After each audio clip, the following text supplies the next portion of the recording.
A warm good morning to one and all.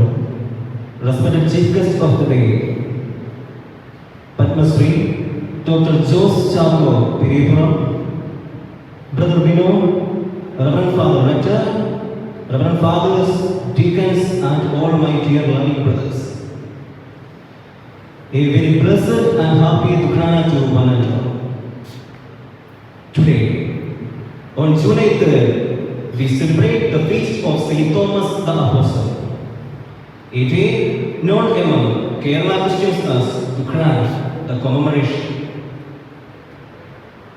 This feast holds a singular place in the heart of St. Thomas Christians.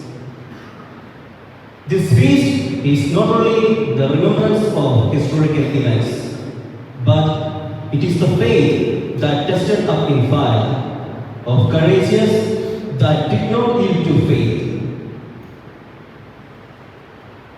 and a missionary sail across oceans and mountains, and ultimately the martyrdom that still speaks to us across 20 centuries.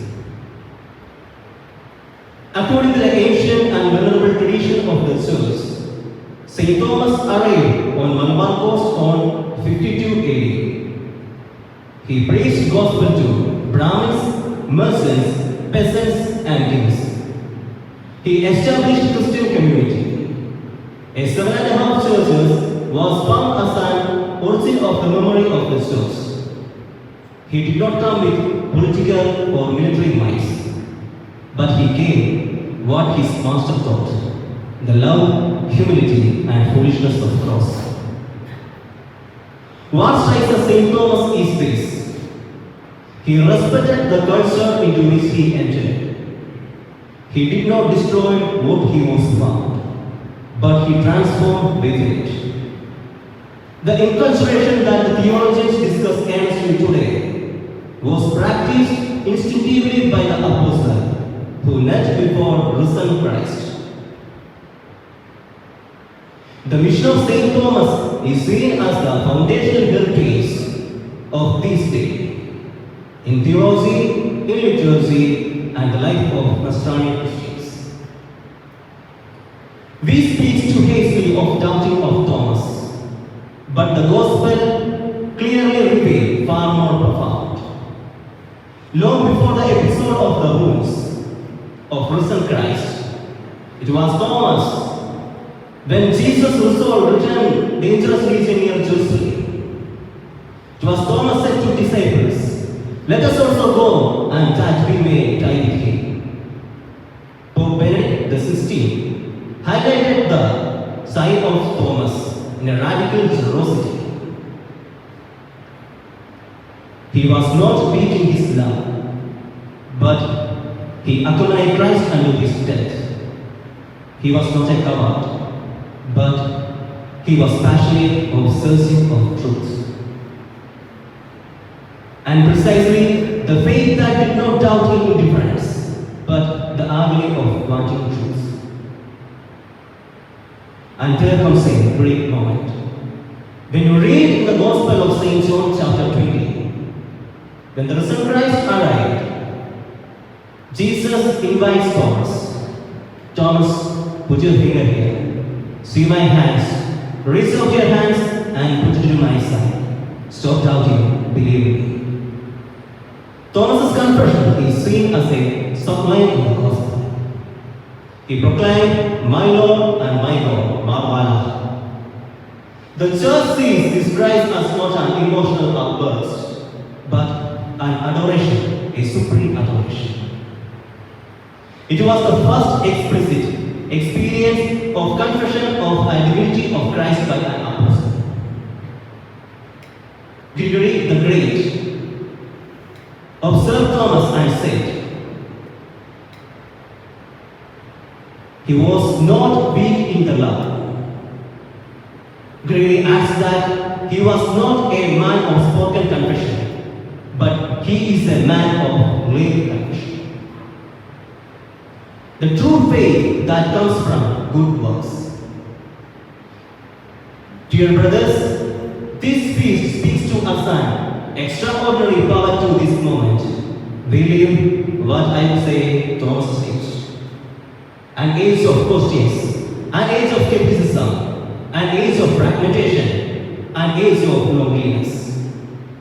The contemporaries are not hostile to their faith. They did not need shallow answers or pious platitudes. They need the faith in order to face the injustice, the suffering, the wound and the silence of God. Thomas said that, bring out your wounds, bring out your questions. Jesus did not reject Thomas for his doubt, but he came for him, he met him personally, patiently and mercifully. He had shown his hands to him. This is the face of the church that we are called to this present moment. Not fortress of certainties, but the hospitality of mercy. That the wounded and the searching are still found the risen Christ. Still bearing on wounds, still whispering peace be with us. St. Thomas died on St. Thomas Mount on 72 AD. He did not abandon his cross. Even though he faced mortal dangers and persecution, he accompanied Christ unto his death. His martyrdom is seen as the true discipleship of an apostle. Dear brothers, on this feast day, many of them are not called to shed our blood, but we are called for the martyrdom of our daily life, a martyrdom of honesty to speak our truth, a martyrdom of forgiveness that our wounds are still fresh, and the martyrdom of forgiveness that our word offers is in the alternatives. Pope Francis reflected on Thomas and said that the wounds of Jesus are still present in the hungry, the thirsty, the oppressed and the sick.